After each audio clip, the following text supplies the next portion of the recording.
Hello दोस्तों, आराध्या रस academy के यूट्यूब चैनल में आप सभी का स्वागत है। दोस्तों, राजस्थान में आयोजित सेकंड ग्रेड शिक्षक भर्ती परीक्षा 2022 के नवीनतम पाठ्यक्रम के अनुसार फर्स्ट पेपर के लिए मॉडल पेपर की टेस्ट सीरीज शुरू की गई थी, जिसमें अपने 5 मॉडल पेपर हैं वो कंप्लीट हो चुके हैं। आज अपना इसमें 6ठा नंबर का मॉडल पेपर है। दोस्तों, कुल 100 प्रश्न इसमें शामिल किए गए हैं और हूबहू परीक्षा का जो पैटर्न है वो यही रहेगा।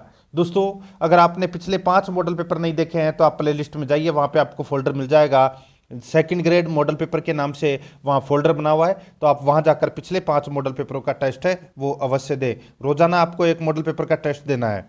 आराध्या रस एकेडमी के यूट्यूब चैनल को सब्सक्राइब जरूर करें, बेल आइकन को दबाएं, वीडियो को लाइक और अपने दोस्तों के पास में शेयर जरूर करें। तो चलिए दोस्तों, शुरू करते हैं आज का अपना इसमें पहला प्रश्न। इसमें देखिए दोस्तों, भारत में पंचायती राज के जनक कौन थे? भारत में पंचायती राज के जो जनक थे वो कौन थे? राइट आंसर हो जाएगा दोस्तों, वो है बलवंत राय मेहता। कौन थे? बलवंत राय मेहता। तो यहां पर ए नंबर का जो ऑप्शन है वो इसका बिल्कुल सही उत्तर हो जाएगा। आगे देखिए दोस्तों, ये तो सभी को पता होगा दोस्तों कि राजस्थान में 20 अक्टूबर 1959 को पंचायती राज की शुरुआत हुई थी नागौर जिले के बगदरी ग्राम में। ठीक है। और दूसरी बार जो पंचायती राज व्यवस्था है वो आंध्र प्रदेश में शुरू हुई थी। ठीक है, यानी कि लागू हुई थी। तो यहां पर इसका right answer A number option.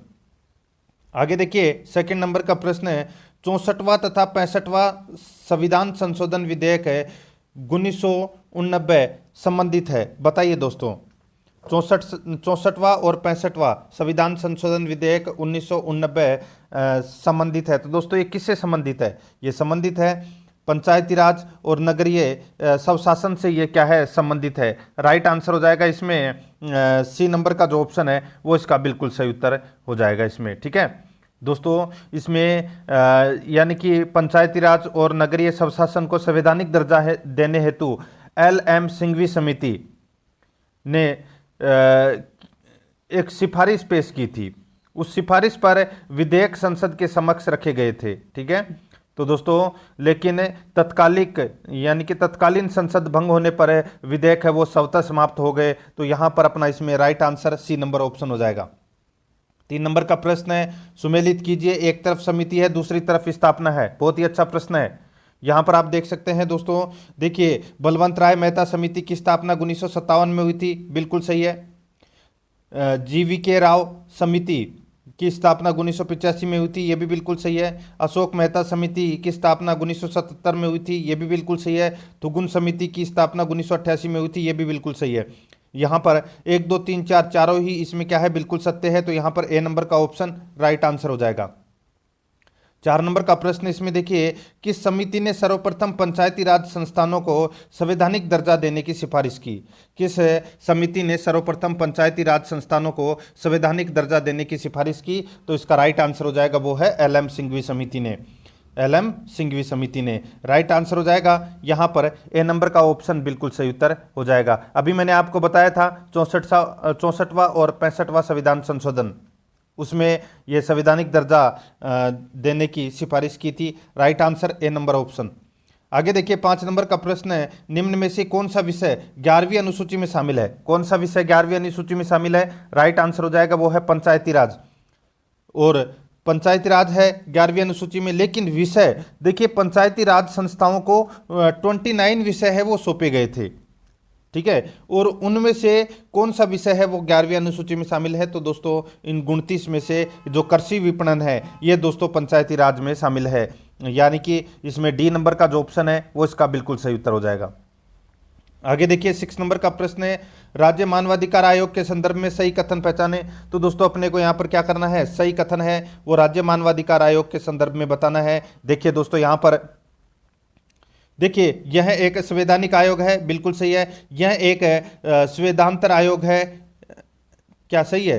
राज्य मानवाधिकार की बात हो रही है दोस्तों, सॉरी। देखिए, राज्य मानवाधिकार आयोग है, ये संवैधानिक और संवैधांतर आयोग दोनों ही गलत है। ये एक सांविधिक आयोग है, एक है संविधिक आयोग है ये। यहां पर सी नंबर का जो ऑप्शन है वो इसका बिल्कुल सही उत्तर हो जाएगा। दोस्तों, राजस्थान राज्य मानवाधिकार आयोग की स्थापना 20 मार्च सन 2000 को की गई थी। ठीक है, जिसके प्रथम अध्यक्ष कांता भटनागर थे। ठीक है, तो यहां पर सी नंबर ऑप्शन बिल्कुल सही। 7 नंबर का प्रश्न है, राज्य मानवाधिकार आयोग के अध्यक्ष तथा सदस्यों की नियुक्ति हेतु राज्यपाल को अनुशंसा करने वाली समिति में निम्न में से कौन शामिल नहीं होता? बताइए कौन शामिल नहीं होता? राइट आंसर हो जाएगा दोस्तों इसमें, देखिए विधान परिषद के अध्यक्ष इसमें शामिल नहीं होते, बाकी विधान सभा का विपक्ष का नेता, विधानसभा अध्यक्ष और राज्य का मुख्यमंत्री ये अनुशंसा करते हैं राज्यपाल को। तो यहाँ पर डी नंबर का ऑप्शन बिल्कुल सही उत्तर हो जाएगा। 8 नंबर का प्रश्न है, राज्य मानवाधिकार आयोग के कार्य हैं। राज्य मानवाधिकार आयोग के कार्य हैं तो दोस्तों वो कौन से कार्य हैं? देखिए दोस्तों यहाँ पे मानवाधिकारों के उल्लंघन की जांच करना, ठीक है। कूट भाषा में अपने को क्या करना है दोस्तों? उत्तर देना है, ठीक है। कूट भाषा में अपने को उत्तर देना है। देखिए मानवाधिकारों के उल्लंघन की जांच करना बिल्कुल सही है। न्यायालयों में लंबित किसी मानवाधिकार संबंधित कार्यवाही में हस्तक्षेप करना, यह भी दोस्तों राज्य मानवाधिकार आयोग का कार्य है। देखिए जेलों व बंदी घरों में जाकर वहां की स्थिति का अध्ययन करना, यह गलत हो जाएगा दोस्तों, ठीक है। जेलों व बंदी घरों में जाकर वहां की स्थिति का अध्ययन करना, ये राज्य मानवाधिकार आयोग का कार्य नहीं है। और देखिए दोस्तों इसमें मानवाधिकार उल्लंघन करने वाले को दंडित करना, दोस्तों ये दंडित करने का काम भी इनका नहीं है। तो यहाँ पर तीसरा और चौथा है वो गलत दे रखा है, पहला और दूसरा सही है, तो यहाँ पर बी नंबर का ऑप्शन बिल्कुल सही उत्तर हो जाएगा। 9 नंबर का प्रश्न है, राज्य मानवाधिकार आयोग के संदर्भ में सर्वाधिक कार्यकाल किसका रहा? दोस्तों सर्वाधिक कार्यकाल है ये रहा था किसका? तो ये पुखराज सिरवी का रहा था, ठीक है, 7 वर्ष का। तो यहाँ पर ए नंबर का ऑप्शन बिल्कुल सही। 10 नंबर का प्रश्न है, राजस्थान मानवाधिकार आयोग की अब तक की एकमात्र महिला अध्यक्ष कौन थी? तो दोस्तों अब तक की एकमात्र महिला अध्यक्ष कौन थी? राइट आंसर हो जाएगा वो है कांता भटनागर, ठीक है, कांता भटनागर। तो यहाँ पर अपना इसमें राइट आंसर बी नंबर का ऑप्शन बिल्कुल सही उत्तर हो जाएगा, ठीक है। आगे देखिए दोस्तों यहाँ पे संपत्ति का अधिकार की वर्तमान स्थिति निम्न में से क्या है? संपत्ति का अधिकार की वर्तमान स्थिति निम्न में से क्या है? तो वो है दोस्तों ये एक संवैधानिक अधिकार है और कानूनी अधिकार है, मूल अधिकार नहीं है। ये पहले था, 44वें संविधान संशोधन के माध्यम से इसको हटा दिया गया था, ठीक है। राइट आंसर हो जाएगा यहाँ पर डी नंबर का ऑप्शन राइट आंसर, बी तथा सी दोनों। 12 नंबर का प्रश्न है, इसमें देखिए निम्न में से किसे भारत का मेग्ना कार्टा की संज्ञा दी गई है? भारत का मेग्ना कार्टा की जो संज्ञा है ये दोस्तों भाग 3 को दी गई है, भाग 3 को दी गई है। यहां पर ए नंबर का ऑप्शन राइट आंसर हो जाएगा जिसमें मूल अधिकार शामिल हैं, ठीक है। आगे देखिए यहां पर 13 नंबर का प्रश्न है, मूल अधिकारों के संबंध में कौन सा कथन सही नहीं है? मूल अधिकारों के संबंध में कौन सा कथन सही नहीं है वो अपने को बताना है। देखिए ये लोकतंत्र राजनीति के आदर्श हैं, बिल्कुल सही है। विधानमंडल में कानून के क्रियान्वयन पर तानाशाही को मर्यादित करते हैं, ये भी दोस्तों बिल्कुल सही है। इनका उद्देश्य कानून की सरकार की स्थापना करना है, न कि व्यक्तियों की, ये भी बिल्कुल सही है। दोस्तों ये तीनों मूल अधिकार से संबंधित कथन सही है, तो चौथा अपना क्या हो जाएगा? गलत हो जाएगा, ये गैरवादी योग्य है। दोस्तों इसमें राइट आंसर डी नंबर का ऑप्शन बिल्कुल सही उत्तर हो जाएगा।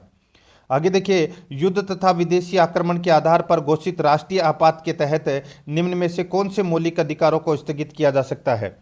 युद्ध या विदेशी आक्रमण के आधार पर घोषित राष्ट्रीय आपात के तहत निम्न में से कौन से मौलिक अधिकारों को स्थगित किया जा सकता है? इसका राइट आंसर हो जाएगा वो है दोस्तों अनुच्छेद 19 को स्थगित किया जा सकता है। यहाँ पर ए नंबर का ऑप्शन है वो इसका बिल्कुल सही उत्तर इसमें हो जाएगा, ठीक है। आगे देखिए यहाँ पर 15 नंबर का प्रश्न है, निम्न में से कौन सी संस्था अनुच्छेद 1 के तहत राज्य की परिभाषा में नहीं आती है? बताइए दोस्तों यहाँ पे कौन सी परिभाषा या देखिए कौन सी संस्था अनुच्छेद 1 के तहत राज्य की परिभाषा के अंतर्गत नहीं आती है? तो यहाँ पर देखिए संसद, जिला बोर्ड सुधार गृह, LIC, BCD, ONGC, दोस्तों ये कोई भी नहीं आती राज्य की परिभाषा के अंतर्गत। तो यहाँ पर इसका राइट आंसर हो जाएगा वो है दोस्तों इसमें देखिए इसका राइट आंसर हो जाएगा वो है ये सभी। यहाँ पर डी नंबर का जो ऑप्शन है वो इसका बिल्कुल सही उत्तर इसमें हो जाएगा, ठीक है।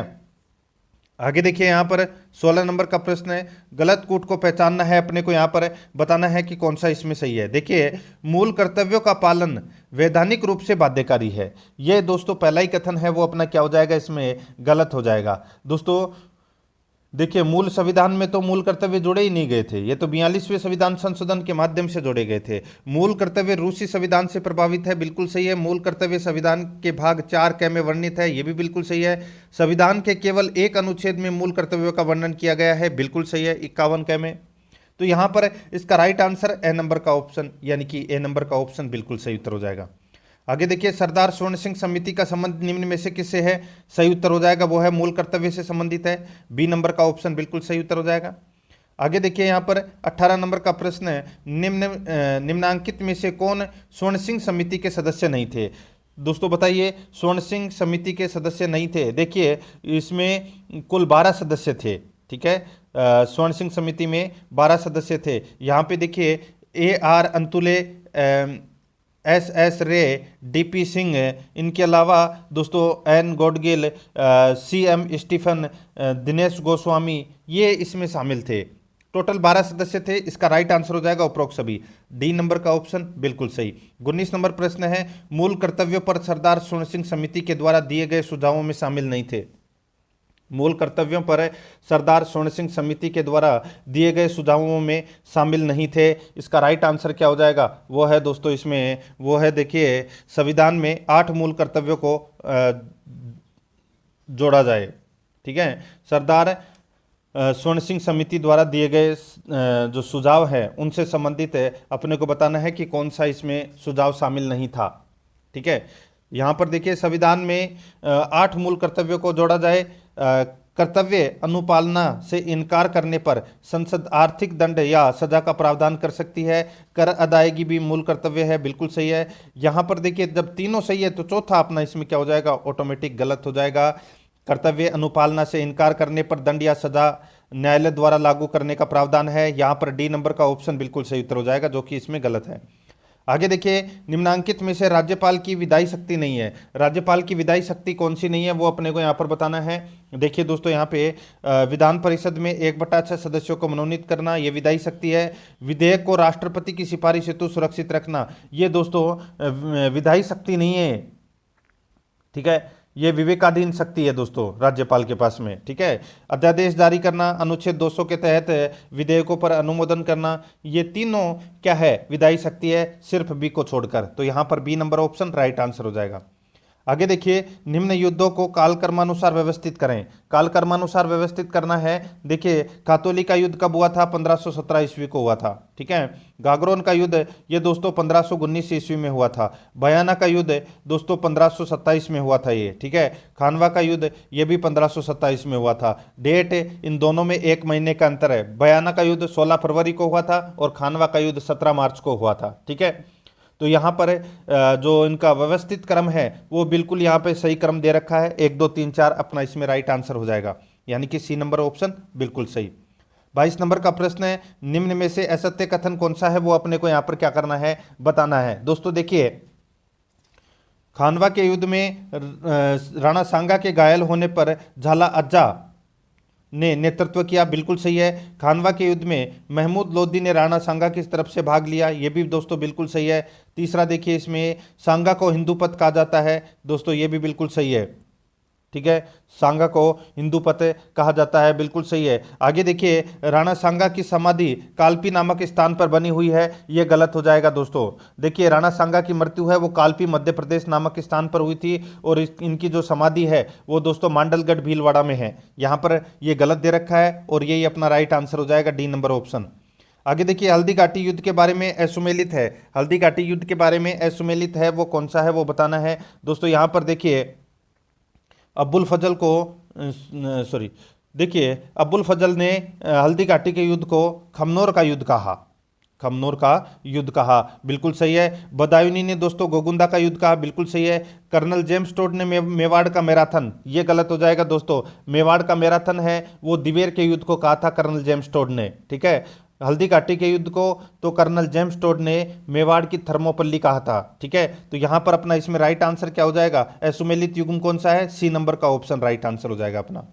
आगे देखिए, हल्दी घाटी युद्ध में मुगलों के हाथी के नाम थे। मुगलों के हाथी के नाम थे दोस्तों, बताइए कौन? एक तो मर्दाना जो मानसिंह का हाथी था, गजमुक्ता, ये दोनों दोस्तों हाथियों के नाम थे, हल्दी घाटी के युद्ध में, जो जिन्होंने मुगलों की तरफ से भाग लिया था। ठीक है, आगे देखिए यहाँ पर मेवाड़ के किस शासक ने मुगल उत्तराधिकार संघर्ष में औरंगजेब का समर्थन किया था? सही उत्तर हो जाएगा वो है दोस्तों इसमें राज सिंह ने। यहाँ पर बी नंबर का ऑप्शन बिल्कुल सही, राज सिंह ने। आगे देखिए, किस मुगल शासक ने अपने सैनिकों से राजस्थान में शुक्र तालाब खुदवाया? किस मुगल शासक ने अपने सैनिकों से राजस्थान में शुक्र तालाब खुदवाया? सही उत्तर हो जाएगा वो है दोस्तों अकबर ने। यहाँ पर सी नंबर का ऑप्शन राइट आंसर हो जाएगा, अकबर ने। आगे देखिए, बीकानेर शासक राय सिंह के संबंध में असत्य कथन है। बीकानेर शासक राय सिंह के संबंध में असत्य कथन है, वो कौन सा है, वो अपने को यहाँ पर क्या करना है, बताना है। दोस्तों देखिए, 1572 ईस्वी में अकबर ने राय सिंह को जोधपुर का प्रशासक नियुक्त किया, बिल्कुल सही है। 1574 ईस्वी में राय सिंह के नेतृत्व में सिवानागढ़ पर आक्रमण किया गया, बिल्कुल सही है। राय सिंह ने जूनागढ़ किले की नींव 17 फरवरी 1580 को रखी, बिल्कुल सही है दोस्तों। चौथा देखिए, राय सिंह की मृत्यु कांधार में हुई, ये दोस्तों अपना इसमें क्या हो जाएगा, गलत हो जाएगा। राय सिंह की मृत्यु है ये 22 फरवरी 1612 को बुरहानपुर में हुई थी, कांधार में नहीं हुई थी, बुरहानपुर में हुई थी। D number option right answer. आगे देखिए, अकबर के अंतिम समय में आमेर के राजा मान सिंह का मनसब था। तो दोस्तों आमेर के राजा मान सिंह का मनसब था 7 हजारी सवार व जात का मनसब था। ठीक है, राइट आंसर हो जाएगा यहाँ पर सी नंबर का ऑप्शन बिल्कुल सही। आगे देखिए, 29 नंबर का प्रश्न है, राजस्थान में 1857 की क्रांति के समय रियासती शासकों का असुमेलित जोड़ा है। रियासती शासकों का जो असुमेलित जोड़ा कौन सा है, वो अपने को यहाँ पर बताना है। 1857 की क्रांति के समय की बात हो रही है यहाँ पर। ठीक है, देखिए दोस्तों, यहाँ पे उदयपुर रियासत का शासक था 1857 में स्वरूप सिंह, जयपुर रियासत में था राम सिंह, सिरोही रियासत में थे शिव सिंह, अलवर रियासत में यहाँ पे रणजीत सिंह दे रखा है, जो कि गलत दे रखा है दोस्तों। अलवर रियासत के शासक थे विनय सिंह, ठीक है, और ये रणजीत सिंह है, ये जैसलमेर रियासत के शासक थे 1857 की क्रांति के समय। यहाँ पर अपना इसमें डी नंबर का ऑप्शन बिल्कुल सही उत्तर हो जाएगा। आगे देखिए, राजस्थान में सर्वप्रथम किस राज्य ने 29 सितंबर 1803 को लॉर्ड वेवेजली से सहायक संधि की थी? सही उत्तर हो जाएगा दोस्तों, ये सहायक संधि की थी किसने? भरतपुर रियासत ने की थी। यहाँ पर ए नंबर का ऑप्शन राइट आंसर हो जाएगा। आगे देखिए, यहाँ पर 1857 की क्रांति में ग्वालियर के विद्रोही नेता त्याटा टोपे 8 अगस्त 1857 को सर्वप्रथम राजस्थान में कहाँ पर आए? बताइए, राजस्थान में त्याटा टोपे सर्वप्रथम कहाँ पर आए? इसका राइट आंसर हो जाएगा वो है दोस्तों ये भीलवाड़ा में आए थे। यहाँ पर बी नंबर का ऑप्शन बिल्कुल सही उत्तर हो जाएगा। ठीक है, इनका मूल नाम रामचंद्र पांडुरंग टोपे था। ठीक है, आगे देखिए, बठोट पाटोदा के ठाकुर डूंगर सिंह का संबंध किस जिले से है? बठोट पाटोदा के ठाकुर डूंगर सिंह का संबंध किस जिले से है? इसका राइट आंसर हो जाएगा वो है सिक्कर जिले से है। यहाँ पर ए नंबर का ऑप्शन राइट आंसर हो जाएगा। इनका लोकप्रिय नाम डूंगर जी जवाहर जी, नाम तो सुना ही होगा दोस्तों। आगे देखिए, यहाँ पर जैन शिक्षा प्रचारक समिति की स्थापना किस क्रांतिकारी द्वारा की गई? सही उत्तर हो जाएगा दोस्तों वो है अर्जुन लाल सेठी द्वारा। बी नंबर का ऑप्शन बिल्कुल सही। आगे देखिए, चेतावनीरा चुंगटिया में सोरठों की संख्या है। सोरठों की संख्या है वो दोस्तों 13 है। कितनी है? 12 सोरठों की संख्या है। ठीक है, राइट आंसर हो जाएगा इसमें बी नंबर का जो ऑप्शन है वो इसका बिल्कुल सही उत्तर हो जाएगा। ठीक है, 12 इसमें 12 नहीं 13 सोरठे थे। यहां पर ए नंबर का जो ऑप्शन है वो इसका राइट आंसर हो जाएगा। 13 सोरठे लिखे थे दोस्तों। किसने लिखे थे? तो दोस्तों ये तो सभी को पता होगा, केसरी सिंह बारठ ने लिखे थे। और किसके लिए लिखे थे? तो ये लिखे थे जोधपुर के महाराजा फतेह सिंह को संबोधित करते हुए ये चेतावनीरा चुंगटिया नामक 13 सोरठे लिखे थे। यहाँ पर इसका right answer A number option हो जाएगा, 13 सोरठे। आगे देखिए, राजस्थान में जतिन दास बालमुकुंद बिस्सा का निधन कब हुआ? तो दोस्तों इनका जो निधन है ये 9 जून 1942 को हुआ। बी नंबर का ऑप्शन राइट आंसर हो जाएगा। आगे देखिए, वधू के घर की स्त्रियां द्वारा वर की बारात का डेरा देखने जाने का उल्लेख किन गीतों में मिलता है? वधू के घर की स्त्रियां द्वारा वर की बारात का डेरा देखने जाने का उल्लेख किन गीतों में मिलता है? इसका राइट आंसर हो जाएगा वो है जला गीत में मिलता है। राइट आंसर हो जाएगा बी नंबर ऑप्शन बिल्कुल सही। आगे देखिए, मांडगाई का अल्लाह जिलाबाई का संबंध निम्न में से कौन से जिले से इनका संबंध है? अल्लाह जिलाबाई का संबंध कौन से जिले से है? सही उत्तर हो जाएगा वो है दोस्तों इनका संबंध बीकानेर से है। राइट आंसर हो जाएगा यहाँ पर सी नंबर ऑप्शन बिल्कुल सही। आगे देखिए, उत्तरी मेवाड़ का प्रसिद्ध गीत मसीड जिसे स्त्री पुरुष मिलकर गाते हैं संबंधित है। तो ये मसीड गीत है, ये दोस्तों कौन सी जनजाति से संबंधित है? राइट आंसर हो जाएगा ये भीलों से संबंधित है, बी नंबर का ऑप्शन राइट आंसर। आगे देखिए, निम्न में से असुमेलित है, निम्न में से असुमेलित है तो वो कौन सा है? यहाँ पर देखिए दोस्तों, इसमें सद्दीक खां ये खड़ताल का जादूगर है, इनको खड़ताल का जादूगर कहते हैं, बिल्कुल सही है। ठीक है, साकर खां ये सिंधी सारंगी वादक, ये गलत हो जाएगा दोस्तों। जो साकर खान है ये कमायचा वादक हैं, क्या है? कमायचा वादक। तो यहाँ पर बी नंबर का ऑप्शन राइट आंसर हो जाएगा इसमें। आगे देखिए 40 नंबर का प्रश्न है, जैसलमेर बाड़मेर क्षेत्र में कामायचा व सारंगी के साथ है गीत निम्बुडा मुख्यतः किस गायन शैली में पाया जाता है या गाया जाता है? जैसलमेर बाड़मेर क्षेत्र में कामायचा व सारंगी के साथ गीत निम्बुडा मुख्यतः किस गायन शैली में गाया जाता है? इसका राइट आंसर हो जाएगा वो है लंगा गायन शैली में। यहाँ पर ए नंबर का ऑप्शन बिल्कुल सही उत्तर हो जाएगा। 41 नंबर प्रश्न है, कालबेलिया नृत्य को किस वर्ष यूनेस्को की अमूर्त सांस्कृतिक धरोहर की सूची में शामिल किया गया है? इसका सही उत्तर हो जाएगा वो है दोस्तों, बताइए। तो ये शामिल किया गया है दोस्तों 2010 में। तो यहाँ पर इसका राइट आंसर है बी नंबर का जो ऑप्शन है वो इसका बिल्कुल सही उत्तर हो जाएगा। ठीक है, और इसकी प्रसिद्ध नृत्यांगना है गुलाबो, नाम तो सुना ही होगा। आगे देखिए, गींदड़ नृत्य के संबंध में असत्य कथन कौन सा है? वो अपने को यहाँ पर बताना है गींदड़ नृत्य के संबंध में। दोस्तों यहाँ पर आप देख सकते हैं, देखिए यह शेखावाटी का प्रसिद्ध नृत्य है, यह होली के दिनों में किया जाता है। नगाड़े, ढोल, डफ, चंग प्रमुख वाद्य यंत्र हैं इसके, बिल्कुल तीनों सही है। तो इसमें देखिए, इसमें महिला और पुरुष दोनों भाग लेते हैं, ये गलत हो जाएगा दोस्तों। इसमें सिर्फ और सिर्फ पुरुष ही भाग लेते हैं महिलाओं के वस्त्र पहनकर। तो यहाँ पर डी नंबर ऑप्शन बिल्कुल सही। आगे देखिए, विवाह के अवसर पर ढोल, थाली, वाद्य यंत्रों के साथ विरोचित वेशभूषा धारण कर हाथ में तलवार लेकर नृत्य करते हैं, क्या कहलाता है? दोस्तों क्या कहलाता है? तो दोस्तों ये कच्ची घोड़ी कहलाता है। ठीक है, और ये कच्ची घोड़ी नृत्य कहाँ पर किया जाता है? शेखावाटी में लगभग। तो यहाँ पर बी नंबर का ऑप्शन बिल्कुल सही उत्तर हो जाएगा। आगे देखिए, यहाँ पे मछली नृत्य संबंधित है दोस्तों, ये मछली नृत्य है, ये संबंधित है, राइट आंसर हो जाएगा ये दोस्तों बंजारा जनजाति से संबंधित है ये मछली नृत्य, राइट आंसर हो जाएगा डी नंबर ऑप्शन सही। आगे देखिए, रूप सिंह शेखावत, दयाराम, तारा शर्मा का संबंध किस नृत्य से है? दोस्तों इनका जो संबंध है वो दोस्तों भवाई नृत्य से है, यहाँ पर ए नंबर ऑप्शन राइट आंसर। आगे देखिए, पशुगणना रिपोर्ट 2019 के संदर्भ में सत्य कथन अपने को यहाँ पर क्या करना है? बताना है कि कौन सा इसमें सत्य कथन है। देखिए, पशुगणना प्रत्येक 10 वर्ष में आयोजित की जाती है, गलत हो जाएगा। पशुगणना 5 वर्षों में आयोजित की जाती है। ठीक है, कितने वर्षों में? 5 वर्षों में ये आयोजित की जाती है। ठीक है,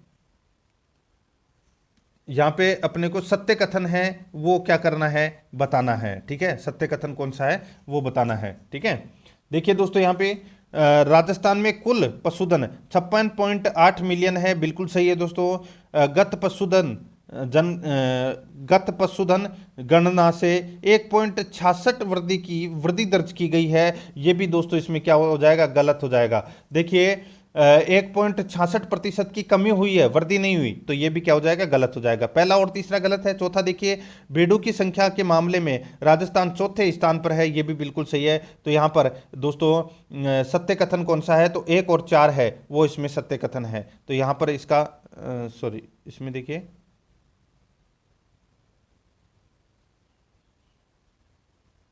सॉरी 1 और 4 तो इसमें इसमें देखिए पहला गलत है और तीसरा गलत है, 2 और 4 सत्य हैं। ठीक है, 2 और 4 सत्य हैं, तो इसमें right answer C number option हो जाएगा। आगे देखिए, यहाँ पर 47 नंबर का प्रश्न है, बजट 2022 की घोषणा अनुसार राजस्थान सरकार ने किस पशु हेतु संरक्षण एवं विकास नीति की घोषणा की? इसका राइट आंसर हो जाएगा दोस्तों, बताइए कौन सा? तो इसका बिल्कुल सही उत्तर हो जाएगा वो है दोस्तों ऊंट। तो यहाँ पर सी नंबर का ऑप्शन बिल्कुल सही उत्तर हो जाएगा। आगे देखिए, 48 नंबर का प्रश्न है, निम्न में से असुमेलित है, असुमेलित कौन सा है वो अपने को यहाँ पर बताना है। दोस्तों देखिए, एक तरफ गाय की नस्ल है, दूसरी तरफ स्थान है। यहाँ पर देखिए राठी गाय है, ये गंगानगर बीकानेर में पाई जाती है दोस्तों, बिल्कुल सही है।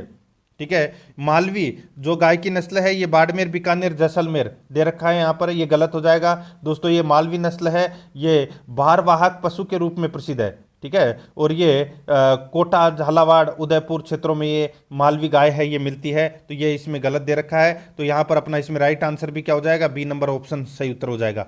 बाकी इसमें सारे के सारे सही दे रखे हैं। आगे देखिए, सुमेलित कीजिए दोस्तों। एक तरफ पशु मेला है, दूसरी तरफ स्थान है, ठीक है। देखिए यहाँ पर निम्बाहेड़ा, सॉरी, निम्बोनाथ पशु मेला, निम्बाहेड़ा नहीं है, निम्बोनाथ पशु मेला दोस्तों। ये जो निम्बोनाथ पशु मेला है, ठीक है, ये कौन से स्थान पर बढ़ता है दोस्तों? निम्बूनाथ पशु मेला है, ये पाली में भरता है, ठीक है। शिवरात्रि पशु मेला ये दोस्तों करौली में भरता है। श्री बलदेव पशु मेला ये भरता है दोस्तों मेड़ता में। और गोमती सागर पशु मेला ये झालरापाटन में बढ़ता है। तो यहाँ पर इस प्रश्न का राइट आंसर 2, 3, 1, 4 हो जाएगा। 2, 3, 1, 4 यानी कि अपना इसमें दोस्तों देखिए 2, 3, 1, 4 इसका राइट आंसर कर लेना, ठीक है। आगे देखिए, निम्न में से असुमेलित है, एक तरफ पशु है, दूसरी तरफ नस्ल है। तो यहां पर आप देख सकते हैं दोस्तों, देखिए गाय की जो नस्ल है वो मेवाती, बिल्कुल सही है दोस्तों, ठीक है। भैंस की नस्ल सूरती है, बिल्कुल सही है। ऊंट की दोस्तों यहाँ पे देखिए जनस्कारी, ये गलत हो जाएगा, ठीक है। जनस्कारी है, ये घोड़े की प्रमुख नस्ल है। और बकरी की बीटल बिल्कुल सही है। तो यहाँ पर सी नंबर का जो ऑप्शन है वो इसका बिल्कुल सही उत्तर इसमें हो जाएगा, ठीक है। आगे देखिए, यहाँ पर 51 नंबर का प्रश्न है, राजस्थान सहकारी डेयरी फेडरेशन के संदर्भ में सत्य कथन कौन सा है? तो दोस्तों इसमें सत्य कथन है वो क्या हो जाएगा? देखिए दोस्तों, यहाँ पर देखिए, इसकी स्थापना 1977 में हुई, बिल्कुल सही है। इसकी स्थापना विश्व बैंक के सहयोग से हुई, ये भी बिल्कुल सही है। श्रीमती सुषमा अरोड़ा RCDF की वर्तमान प्रबंधक निर्देशक हैं, ये भी दोस्तों क्या है, बिल्कुल सही है। तो इसका राइट आंसर हो जाएगा 1, 2, 3, तीनों ही इसमें क्या है, बिल्कुल सही। आगे देखिए, 52 नंबर का प्रश्न है, हाल ही में RCDF द्वारा सरस ब्रांड दुग्ध में किन विटामिनों की अनिवार्यता लागू की है? इसका राइट आंसर हो जाएगा दोस्तों, वो है अपना इसमें कौन सा, तो वो है यहाँ पर विटामिन A और D की। बी नंबर का जो ऑप्शन है वो इसका बिल्कुल सही उत्तर इसमें हो जाएगा। आगे देखिए, यहाँ पर बजट 2022 की घोषणा अनुसार मुख्यमंत्री दुग्ध उत्पादन संबल योजना के तहत प्रति लीटर अनुदान 2 रुपये से बढ़ाकर कितना कर दिया गया है? 2 रुपये से बढ़ाकर कर दिया गया है दोस्तों इसमें 5 रुपये। यहाँ पर बी नंबर का ऑप्शन राइट आंसर। आगे देखिए, सुमेलित कीजिए। एक तरफ पशु प्रजनन केंद्र है, दूसरी तरफ स्थान है दोस्तों। देखिए, केंद्रीय भेड़ प्रजनन केंद्र है, ये कहाँ पर है? तो ये अविकानगर टोंक में है, ठीक है। केंद्रीय ऊंट प्रजनन केंद्र कहाँ पर है? तो ये जोहड़बीड़ बीकानेर में है। केंद्रीय अश्व प्रजनन केंद्र है, ये कहाँ पर है? ये जोधपुर में है दोस्तों, बिलाड़ा जोधपुर में। और भैंस प्रजनन केंद्र ये वल्लभनगर में है। तो यहाँ पर इस प्रश्न का राइट आंसर 2, 1, 4, 3 हो जाएगा। 2, 1, 4, 3 यानी कि अपना इसमें राइट आंसर क्या हो जाएगा? 2, 1, 4, 3, ठीक है। आगे देखिए, यहाँ पर 55 नंबर प्रश्न है, आर्थिक समीक्षा 2021-22 के अनुसार डेयरी एवं खाद्य प्रौद्योगिकी महाविद्यालय की स्थापना कहाँ की गई? इसका राइट आंसर हो जाएगा, वो है दोस्तों जयपुर में की गई। यहाँ पर बी नंबर का जो ऑप्शन है वो इसका बिल्कुल सही उत्तर हो जाएगा। आगे देखिए, 56 नंबर का प्रश्न है, इसमें देखिए, वैश्वीकरण के कारण सरकार की ताकतों में क्या परिवर्तन होता है? बताइए, वैश्वीकरण के कारण सरकार की ताकतों में क्या परिवर्तन होता है? तो दोस्तों इसका राइट आंसर हो जाएगा, वो है कमी होती है। यहां पर बी नंबर का जो ऑप्शन है वो इसका बिल्कुल सही उत्तर हो जाएगा, कमी होती है, ठीक है। आगे देखिए, यहाँ पे 57 नंबर प्रश्न है, भूमंडलीकरण विशिष्टवाद का सार्वभौमिकरण या सार्वभौमवाद का विशिष्टीकरण है, उपयुक्त कथन किसका है? तो दोस्तों ये कथन है, ये किसका है? तो दोस्तों ये R. रॉबर्टसन का ये कथन है। तो यहाँ पर इसका right answer C number option बिल्कुल सही उत्तर हो जाएगा। 58 नंबर प्रश्न है, निम्न कथनों पर विचार कीजिए। असत्य कथन को अपने को यहाँ पर क्या करना है? छांटना है, बताना है कि कौन सा इसमें दोस्तों असत्य है। देखिए, चाबहार बंदरगाह कहाँ पर है? तो दोस्तों ये ईरान भारत, ठीक है। ग्वादर बंदरगाह ये पाकिस्तान चीन के मध्य है, ठीक है।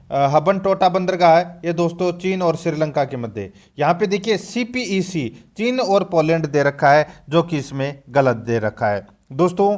ये जो CPEC है ये भारत पाकिस्तान इकोनॉमिक कॉरिडोर है, भारत पाकिस्तान इकोनॉमिक कॉरिडोर है, यहाँ पे पोलैंड है वो दोस्तों इसमें गलत दे रखा है। और ये हाल ही में चर्चा का विषय भी बना हुआ था, ये CPEC ये क्या है दोस्तों, ये एक इक्वेडोर तो है ही, इक्वेडोर कॉरिडोर तो है ही, जिसके निर्माण कार्य पर आतंकवादी हमले के कारण ये चर्चा में रहा था। यहाँ पर डी नंबर का ऑप्शन बिल्कुल सही। आगे देखिए, रूस यूक्रेन युद्ध को लेकर चर्चा में रहा नाटो के संदर्भ में सत्य कथन है। दोस्तों नाटो के संबंध में अपने को सत्य कथन बताना है कि कौन सा कथन है वो इसमें सत्य है, नाटो से संबंधित है। देखिए दोस्तों यहाँ पे देखिए, नाटो की स्थापना द्वितीय विश्व युद्ध के पश्चात 1946 में हुई। ठीक है दोस्तों, ये भी क्या हो जाएगा, इसमें गलत हो जाएगा। नाटो की जो स्थापना है ये 4 अप्रैल 1949 को हुई थी, यहाँ पर 1946 दे रखा है, ये गलत हो जाएगा। आगे देखिए, नाटो का मुख्यालय बेल्जियम में है।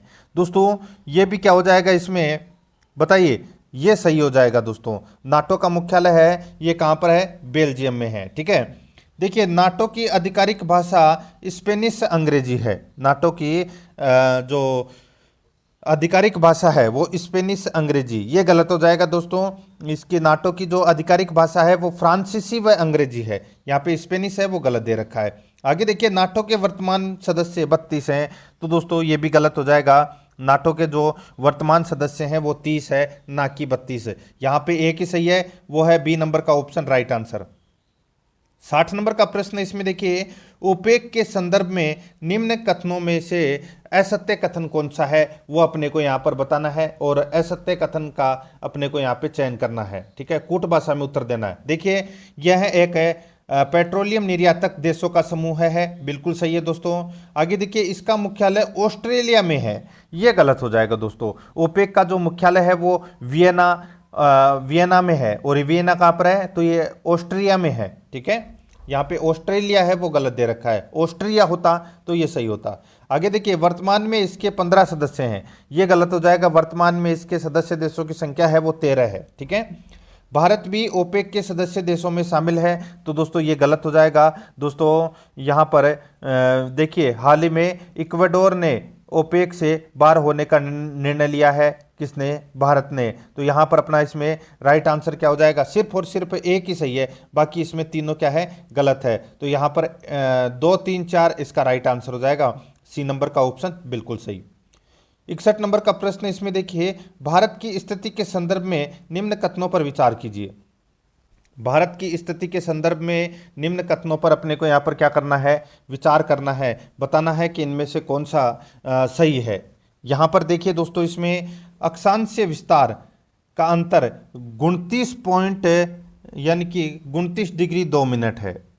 दोस्तों आप सभी को पता है कि भारत का जो अक्षांशीय विस्तार है वो 8 डिग्री 4 मिनट से 37 डिग्री 6 मिनट उत्तरी अक्षांश है। ठीक है दोस्तों, यहाँ पर अपने को क्या करना है, कूट भाषा में क्या करना है, उत्तर देना है कि बताना है कि इनमें से कौन सा कथन सही है। बिल्कुल सही है, यहाँ पे अक्षांशीय विस्तार 29.2 मिनट है, यानी कि 29 डिग्री 2 मिनट, और देशांतरीय विस्तार का अंतर है वो 29.18 मिनट है, ये भी बिल्कुल सही है। भारत की कुल स्थलीय सीमा, स्थलीय व समुद्री सीमा की लंबाई 22,716.6 किलोमीटर है, यह भी सही है। कर्क रेखा उड़ीसा राज्य से नहीं गुजरती है, यह भी दोस्तों क्या है, इसमें बिल्कुल सही है। तो यहाँ पर अपना इसमें राइट आंसर क्या हो जाएगा, वो है दोस्तों इसमें चारों ही कथन है वो दोस्तों इसमें बिल्कुल सही है। तो यहाँ पर इसका राइट आंसर है डी नंबर का जो ऑप्शन है वो इसका बिल्कुल सही उत्तर हो जाएगा। सत्य कथन अपने को यहाँ पर बताना है। भारत की कुल स्थलीय सीमा 15,200 है और समुद्री सीमा 7,516.6 किलोमीटर है। ठीक है, यहाँ पर दोनों का टोटल करेंगे तो ये 22,716 आ जाएगा। ठीक है, यहाँ पर डी नंबर ऑप्शन बिल्कुल सही। 62 नंबर का प्रश्न है, उत्तराखंड, उत्तर प्रदेश, बिहार, पश्चिम बंगाल की सीमाएं व सिक्किम की सीमा किस देश से लगती है। तो दोस्तों बताइए कौन से देश से लगती है, ये लगती है नेपाल से। यहाँ पर अपना इसमें राइट आंसर हो जाएगा ए नंबर का जो ऑप्शन है वो इसका बिल्कुल सही उत्तर हो जाएगा, नेपाल से। आगे देखिए 63 नंबर का प्रश्न है, सुस्ता, मेची, टनकपुर आदि स्थानों का भारत के किस पड़ोसी देश के साथ सीमा विवाद है। सुस्ता, मेची, टनकपुर आदि स्थान का भारत के किस पड़ोसी देश के साथ में सीमा विवाद है? इसका राइट आंसर हो जाएगा वो है नेपाल के साथ में। यहाँ पर बी नंबर का ऑप्शन बिल्कुल सही। आगे देखिए, सुमेलित कीजिए, एक तरफ दर्रा है दूसरी तरफ स्थिति है। अपने को बताना है कि कौन सा दर्रा है वो दोस्तों कहाँ पर है। यहाँ पर देखिए बनिहाल दर्रा, ये दोस्तों कहाँ पर है? तो ये जम्मू कश्मीर में है, ठीक है, यानी कि जम्मू श्रीनगर में है ये बनिहाल दर्रा, ठीक है। सिपकिला दर्रा कहाँ पर है? सिपकिला दर्रा दोस्तों शिमला में है, शिमला तिब्बत, ठीक है। तो ये सिपकिला दर्रा कहाँ पर है? शिमला तिब्बत में। बारालाचा ये जो दर्रा है, ठीक है, बारालाचा दर्रा है, ये दोस्तों कहाँ पर है? तो ये हिमाचल प्रदेश यानी कि मंडी से ले है, ठीक है। तो यहाँ पर अपना इसमें राइट आंसर ए हो जाएगा। और बोमडिला दर्रा है, ये दोस्तों तवांग घाटी तिब्बत, ठीक है। तो यहाँ पे इस प्रश्न का राइट आंसर क्या हो जाएगा? वो है दोस्तों इसमें बैस ए द। तो यहाँ पे अपना इसमें राइट आंसर हो जाएगा डी नंबर का ऑप्शन बिल्कुल सही। आगे देखिए, असुमेलित छांटिए। दोस्तों असुमेलित अपने को यहाँ पर क्या करना है? छांटना है। दोस्तों देखिए, पंजाब हिमालय ये सिंधु व सतलज के मध्य है, बिल्कुल सही है। कुमायूं हिमालय ये सतलज व तीस्ता नदी दे रखा है, ये गलत हो जाएगा दोस्तों। यहाँ पे तीस्ता नदी की जगह है दोस्तों काली नदी आना चाहिए था, ठीक है। कुमायूं हिमालय है, ये सतलज व काली नदी के मध्य स्थित है, ठीक है। तो यहाँ पर है दूसरा नंबर का क्या हो जाएगा? गलत हो जाएगा। तीसरा नेपाल हिमालय ये काली व तीस्ता नदी के मध्य है, बिल्कुल सही है। असम हिमालय ये तीस्ता व दिहांग नदी के मध्य स्थित है, ये भी बिल्कुल सही है। यहाँ पर बी नंबर का जो ऑप्शन है वो इसका राइट आंसर हो जाएगा। 66 नंबर का प्रश्न है, इसमें देखिए, निम्न कथनों पर विचार कीजिए। उपयुक्त कथनों में से कौन सी हवा की चर्चा की गई है वो अपने को यहाँ पर बताना है। देखिए, यह हवा चिनुक के समान ही आल्प्स पर्वत के उत्तरी ढाल पर चलने वाली गर्म व शुष्क हवा है, ठीक है। दूसरा देखिए, इसमें इसका सर्वाधिक प्रभाव स्विट्जरलैंड में होता है, तो दोस्तों बिल्कुल सही है। इसमें दोनों ही कथन है वो फोन से संबंधित की बात की गई है, यानी कि फ़ोन से संबंधित है, वो बिल्कुल ये सही कथन है। यहाँ पे बात हो रही है कौन सी हवा की? तो फ़ोन हवा की, ठीक है। राइट आंसर हो जाएगा यहाँ पे ए नंबर का जो ऑप्शन है वो इसका बिल्कुल सही उत्तर हो जाएगा। और ये हवा है ये अंगूर की खेती के लिए सर्वाधिक उपयोगी होती है, ठीक है। आगे देखिए, यहाँ पर 37 नंबर का प्रश्न है, सिराको पवन के संदर्भ में असत्य कथन कौन सा है? सिराको पवन के संदर्भ में असत्य कथन कौन सा है वो अपने को यहाँ पर बताना है। दोस्तों देखिए, यह मानसूनी हवा है, यह गलत हो जाएगा दोस्तों, ठीक है। जो सिराको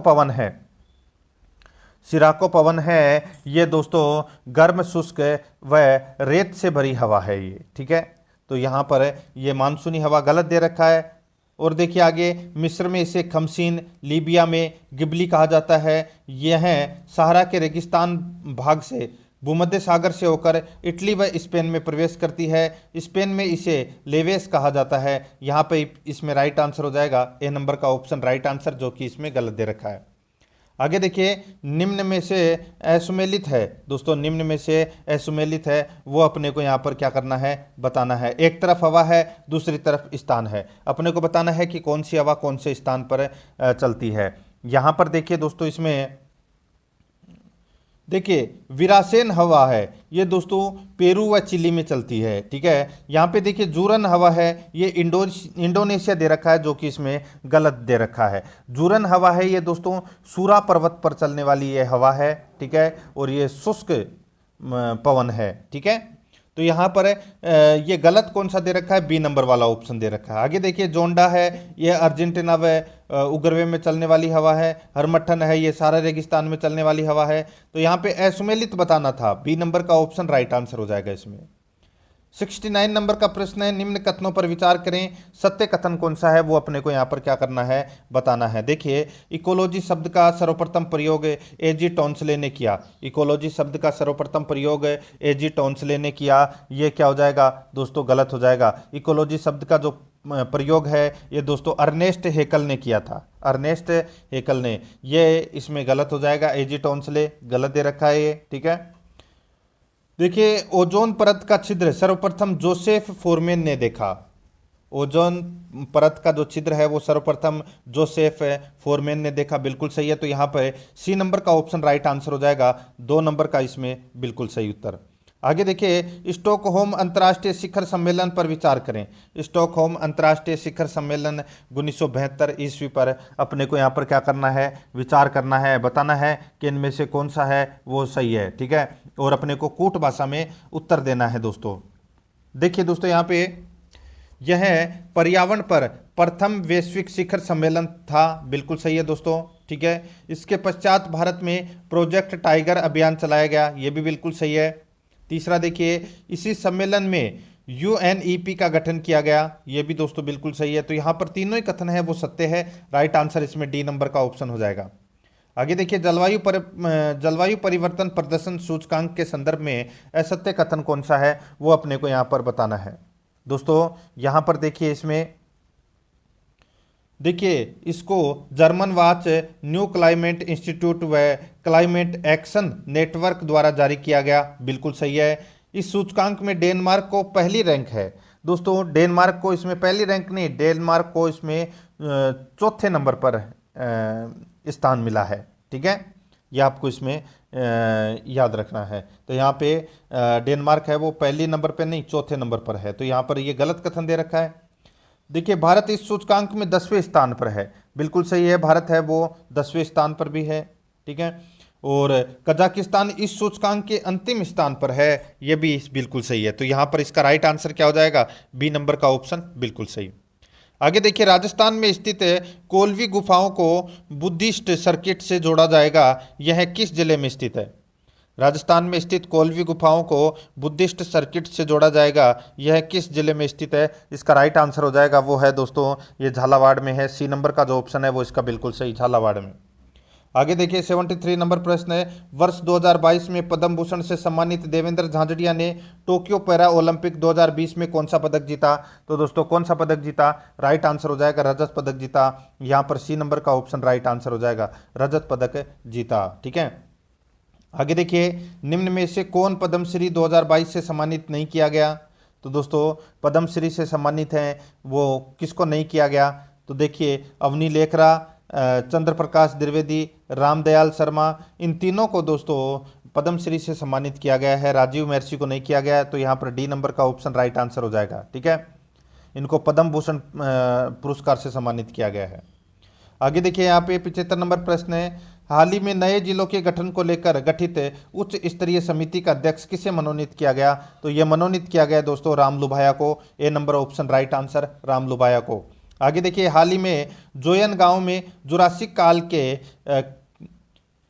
कशेरुकी जीवाश्म मिले हैं, यह गांव किस जिले में स्थित है। हाल ही में जोयन गांव में जुरासिक काल के कशेरुकी जीवाश्म मिले हैं, यह गांव किस जिले में स्थित है। राइट आंसर हो जाएगा, यह गांव है दोस्तों जैसलमेर में, ठीक है। राइट आंसर हो जाएगा डी नंबर का ऑप्शन बिल्कुल सही, जैसलमेर में। आगे देखिए, अब अपने शिक्षा मनोविज्ञान से संबंधित प्रश्न है वो शुरू हो चुके हैं। देखिए, वह अधिगम जो व्यवहार के परिणाम का प्रभाव होता है कहलाता है, क्या कहलाता है, वो कहलाता है दोस्तों क्रिया प्रसूत अनुबंधन, ए नंबर ऑप्शन बिल्कुल सही। आगे देखिए, 78 नंबर प्रश्न है, निम्न में से कौन सी विशेषता अंतर्दृष्टि के बारे में गलत है। निम्न में से कौन सी विशेषता अंतर्दृष्टि के बारे में गलत है वो अपने को यहाँ पर बताना है। तो यहाँ पर देखिए दोस्तों, यह प्रौढ़ों की तुलना में बालकों में अधिक होती है। तो दोस्तों ये बिल्कुल सही है, ये इसमें राइट आंसर हो जाएगा क्योंकि ये गलत दे रखा है, ठीक है। प्रौढ़ों की तुलना में बालकों में अधिक होती है, ये गलत हो जाएगा इसमें। तो इसका राइट आंसर हो जाएगा वो है ए नंबर का ऑप्शन बिल्कुल सही उत्तर हो जाएगा, ठीक है। आगे देखिए दोस्तों, यहाँ पे बाकी तीनों सही है। आगे देखिए, प्रयास एवं भूल द्वारा सीखने में निम्न में से कौन सा तत्व अंतिम तत्व हो सकता है। इसका राइट आंसर हो जाएगा वो है स्थिरता, यहाँ पर डी नंबर का ऑप्शन राइट आंसर हो जाएगा स्थिरता, ठीक है। आगे देखिए, थॉर्नडाइक के अभ्यास के नियम को किन दो उपनियमों में बांटा गया है। थॉर्नडाइक के अभ्यास के नियम को किन दो उपनियमों में बांटा गया है। इसका राइट आंसर हो जाएगा वो है दोस्तों उपयोग या अनुप्रयोग नियम में बांटा गया है, सी नंबर का ऑप्शन बिल्कुल सही। आगे देखिए, अधिगम की प्रकृति के बारे में असत्य कथन है। अधिगम की प्रकृति के बारे में असत्य कथन कौन सा है? तो दोस्तों देखिए, अधिगम त्रुटिपूर्ण नहीं हो सकता, ये गलत हो जाएगा दोस्तों। अधिगम है वो त्रुटि रहित या त्रुटिपूर्ण है, वो हो सकता है, ठीक है। तो यहाँ पे पहला ही कथन है वो असत्य है, तो यहाँ पे अपना इसमें राइट आंसर क्या हो जाएगा? ए नंबर ऑप्शन बिल्कुल सही, बाकी तीनों सही है इसमें। आगे देखिए, 20वीं सदी में जिन अधिगम सिद्धांतों का निर्माण हुआ वे कितने उपागमों में बांटे गए? वे कितने उपागमों में बांटे गए? इसका राइट आंसर हो जाएगा वो है दोस्तों 4 उपागमों में ये बांटे गए। बी नंबर का ऑप्शन बिल्कुल सही उत्तर हो जाएगा। आगे देखिए, 83 नंबर का प्रश्न है, जीन पियाजे के अनुसार अधिगम के लिए निम्नलिखित में से क्या आवश्यक होते हैं? जीन पियाजे के अनुसार अधिगम के लिए निम्नलिखित में से क्या आवश्यक होते हैं? तो दोस्तों क्या आवश्यक होते हैं? ये आवश्यक होते हैं बालक द्वारा पर्यावरण की सक्रिय खोज। तो यहाँ पर सी नंबर का ऑप्शन है वो इसका बिल्कुल सही उत्तर इसमें हो जाएगा, ठीक है। आगे देखिए दोस्तों, यहाँ पे 84 नंबर का प्रश्न है, अल्बर्ट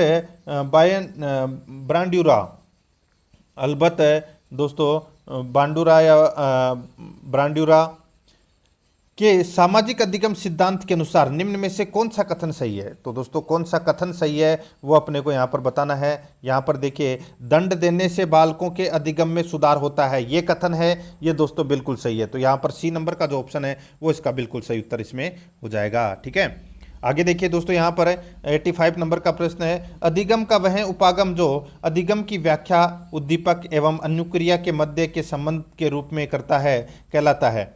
अधिगम का वह उपागम जो अधिगम की व्याख्या उद्दीपक एवं अनुक्रिया के मध्य के संबंध के रूप में करता है कहलाता है। क्या कहलाता है? वो कहलाता है दोस्तों व्यवहारवादी उपागम। यहाँ पर ए नंबर का जो ऑप्शन है वो इसका बिल्कुल सही उत्तर हो जाएगा, व्यवहारवादी उपागम। आगे देखिए, यहाँ पे 86 नंबर का प्रश्न है, निम्न में से कौन सा कारक अधिगम को सकारात्मक रूप से प्रभावित नहीं करेगा? इसका राइट आंसर हो जाएगा वो है दोस्तों अनुत्तीर्ण हो जाने का भय। यहाँ पर ए नंबर का ऑप्शन राइट आंसर हो जाएगा, अनुत्तीर्ण हो जाने का भय। आगे देखिए, यहाँ पर 87 नंबर प्रश्न है, निम्न में से कौन सा तत्व कक्षा में अधिगम में सहायक हो सकता है? निम्न में से कौन सा तत्व कक्षा में अधिगम में सहायक हो सकता है? इसका राइट आंसर हो जाएगा वो है दोस्तों, देखिए, अध्यापकों द्वारा बच्चों की स्वायत्तता को बढ़ावा एवं सहायता देना, ठीक है, ये कक्षा में अधिगम में सहायक हो सकता है, ये तत्व राइट आंसर हो जाएगा यहाँ पर सी नंबर का ऑप्शन सही। आगे देखिए, एक बच्चा अतीत कि समान परिस्थिति में की गई अनुक्रियाओं के आधार पर नई स्थिति के प्रति अनुक्रिया करता है, यह किससे संबंधित है? यह संबंधित है दोस्तों किससे? तो इसका राइट आंसर क्या हो जाएगा बताइए। तो दोस्तों ये किससे संबंधित है? ये संबंधित है सीखने के सादृश्यता नियम पर। तो यहाँ पर बी नंबर का ऑप्शन बिल्कुल सही।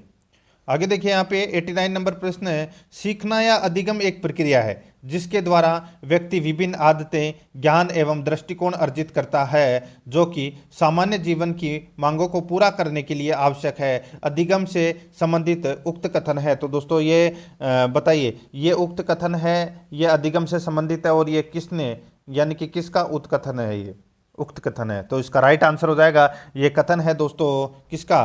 तो ये जीडी बोआज का कथन है। तो यहाँ पर डी नंबर का ऑप्शन राइट आंसर हो जाएगा इसमें, ठीक है। आगे देखिए, 90 नंबर का प्रश्न है, निम्न में से अधिगम के किस वाद ने कर्षण शक्ति, सदिश एवं अवरोध जैसे नवीन तथ्यों का उल्लेख किया? निम्न में से अधिगम के किस वाद ने कर्षण शक्ति, सदिश एवं अवरोध जैसे नवीन तथ्यों का उल्लेख किया? इसका राइट आंसर हो जाएगा वो है दोस्तों गेस्टाल्टवाद। तो यहाँ पर बी नंबर का ऑप्शन बिल्कुल सही उत्तर हो जाएगा, गेस्टाल्टवाद, ठीक है। आगे देखिए, यहाँ पर 91 नंबर का प्रश्न है, अधिगम के किस उपागम के तहत अधिगम को आंतरिक मनोविज्ञान, कार्य यथा प्रत्याक्षण, संप्रत्यय, निर्माण, अवधान, स्मृति आदि के रूप में माना जाता है? इसका राइट आंसर हो जाएगा वो है दोस्तों संज्ञानवादी उपागम। यहाँ पर सी नंबर का ऑप्शन बिल्कुल सही उत्तर हो जाएगा। 92 नंबर प्रश्न है, वर्तमान क्रियाओं पर पूर्व अनुभवों के प्रभाव को प्रशिक्षण अथवा अधिगम अंतरण कहते हैं। उक्त कथन किसका है? ये कथन है दोस्तों किसका? तो ये अंडरवुड का कथन है। यहाँ पर डी नंबर का ऑप्शन बिल्कुल सही उत्तर हो जाएगा। 93 नंबर प्रश्न है, बी एफ स्किनर के अनुसार वे अनुक्रियाएं जो किसी ज्ञात उद्दीपन के कारण होती है, कहलाती है। तो दोस्तों ये कहलाती है सहज अनुक्रिया व्यवहार। तो इसमें राइट आंसर हो जाएगा ए व बी दोनों, डी नंबर का ऑप्शन बिल्कुल सही। आगे देखिए, किसको पावलोव की विचारधारा पर आधारित अधिगम प्रक्रिया को मानव क्षेत्र में लागू करने का श्रेय दिया जाता है? तो दोस्तों किसको दिया जाता है? यह वाटसन को दिया जाता है। यहाँ पर बी नंबर का ऑप्शन बिल्कुल सही, वाटसन को। आगे देखिए, संबंधन का जनक किसे माना जाता है? दोस्तों संबंधन का जनक है ये किसे माना जाता है? तो ये थोंडाइक को माना जाता है। राइट आंसर इसमें ए नंबर का ऑप्शन बिल्कुल सही। आगे देखिए, यहाँ पे मानवों में ज्ञान का द्वितीय सोपान माना जाता है। मानवों में ज्ञान का द्वितीय सोपान किसे माना जाता है? राइट आंसर हो जाएगा वो है दोस्तों प्रत्यक्षीकरण को माना जाता है। बी नंबर का ऑप्शन बिल्कुल सही। 97 नंबर का प्रश्न है, इसमें देखिए असत्य कथन को अपने को यहां पर क्या करना है, बताना है। देखिए दोस्तों यहां पे देखिए, हरित क्रांति 1960 के दशक में बोरलॉग द्वारा यानी कि नॉर्मन बोरलॉग द्वारा ये यानी कि शुरू किया गया प्रयास था। बिल्कुल सही है दोस्तों, ठीक है। देखिए 1970 में बोरलॉग को नई सिंचाई पद्धति के लिए नोबेल शांति पुरस्कार प्रदान किया गया। ये दोस्तों इसमें कथन दे रखा है, ये इसमें क्या दे रखा है, गलत दे रखा है, ठीक है दोस्तों। यहाँ पे आप देख सकते हैं सीधा सा, यहाँ पर देखिए हरित क्रांति में जो नॉर्मन बोरलॉग है, इनको 1970 में नई सिंचाई पद्धति के लिए नोबेल शांति पुरस्कार नहीं दिया गया, ये इसमें गलत दे रखा है दोस्तों, ठीक है। तो यहाँ पर नई सिंचाई पद्धति के लिए नहीं दिया गया, इनको दिया तो गया था लेकिन उच्च उपज देने वाली किस्मों को विकसित करने के लिए ये नोबेल शांति पुरस्कार दिया गया था, ठीक है। तो यहाँ पे नई सिंचाई पद्धति है वो इसमें गलत दे रखा है। आगे देखिए, खाद्यान्न में हरित क्रांति के समय भारी वृद्धि हुई। हरित क्रांति का प्रभाव मुख्य रूप से पंजाब, हरियाणा और पश्चिमी उत्तर प्रदेश में देखने को अधिक मिला। बिल्कुल सही है। तो यहाँ पर बी नंबर का ऑप्शन राइट आंसर हो जाएगा। आगे देखिए, भारत के सेवा क्षेत्र के संदर्भ में गलत कथन है। तो सेवा क्षेत्र के संबंध में गलत कथन कौन सा है वो अपने को यहाँ पर बताना है दोस्तों। यहाँ पर देखिए, सेवा में महाराष्ट्र और कर्नाटक राज्य शीर्ष योगदान करता है। बिल्कुल सही है। सेवा क्षेत्र में यानी कि सेवा क्षेत्र भारत में विदेशी निवेश अंतर्वाह का उद्योग क्षेत्र के बाद दूसरा बड़ा प्राप्त करता है। ये गलत हो जाएगा दोस्तों इसमें, ठीक है। ये सबसे बड़ा प्राप्त करता है, दूसरा नहीं है, पहला ही है। तो यहाँ पर अपना बी नंबर का ऑप्शन है वो इसका राइट आंसर हो जाएगा, क्योंकि ये गलत कथन है। बाकी देखिए, सेवा क्षेत्र भारत का सबसे बड़ा क्षेत्र है, बिल्कुल सही है, ठीक है। तो यहाँ पर इसमें राइट आंसर क्या हो जाएगा, बी नंबर का ऑप्शन बिल्कुल सही। आगे देखिए, 99 नंबर प्रश्न है, भारत के औद्योगिक विकास के संदर्भ में असत्य कथन कौन सा है? असत्य कथन देखिए, भारत की पहली औद्योगिक नीति 1950 में जारी की गई। ये दोस्तों गलत हो जाएगा। पहली औद्योगिक नीति है ये 1948 में जारी की गई थी, ठीक है। बाकी देखिए, इसमें पहला कथन गलत। 1854 में पहली सूती वस्त्र मिल कवासजी डाबर द्वारा स्थापित की गई। बिल्कुल सही है। महाराष्ट्र, गुजरात सूती वस्त्र उत्पादन में अग्रणी राज्य थे। बिल्कुल सही है। स्टार्टअप इंडिया पहल 2016 में लॉन्च की गई। बिल्कुल सही है। यहाँ पर अपना इसमें right answer A number option हो जाएगा। आगे देखिए, भारत के आर्थिक संकट के संदर्भ में असत्य कथन कौन सा है वो अपने को यहाँ पर क्या करना है, बताना है। देखिए, वर्ष 1990-91 में भारत को गंभीर भुगतान संतुलन का सामना करना पड़ा। बिल्कुल सही है। वर्ष 1990-91 में राजकोषीय घाटा सकल घरेलू उत्पाद का 8.4% था। ये भी दोस्तों क्या है, बिल्कुल सही है। भारत ने उदारीकरण की नीति बिना किसी भारी दबाव के नीतिगत स्वायत्तता से अपनाई गई। ये गलत हो जाएगा दोस्तों, इसमें ये कथन है ये दोस्तों इसमें गलत हो जाएगा। और चौथा देखिए दोस्तों, इसमें मनमोहन सिंह तत्कालीन वित्त मंत्री थे। ये भी बिल्कुल सही है, ठीक है दोस्तों। वर्ष 1991 में आर्थिक संकट अधिक घरेलू मांग के कारण आयात में कमी और चालू खाता घाटे के बढ़ने के कारण हुआ है। तो यहाँ पर अपना इसमें डी नंबर का ऑप्शन इसमें राइट आंसर कौन सा हो जाएगा, सी नंबर का ऑप्शन राइट आंसर हो जाएगा इसमें, ठीक है, क्योंकि ये असत्य कथन है। तो दोस्तों इसी के साथ मैंने आपको ये जो 6 नंबर का मॉडल पेपर है ये करवा दिया है। प्रश्न कैसे लगे कमेंट में जरूर बताएं और आराध्या रेस एकेडमी के यूट्यूब चैनल को सब्सक्राइब जरूर करें, बेल आइकन को दबाएं, वीडियो को लाइक और अपने दोस्तों के पास में शेयर जरूर करें। मिलते हैं दोस्तों नेक्स्ट वीडियो में। जय हिंद, जय भारत।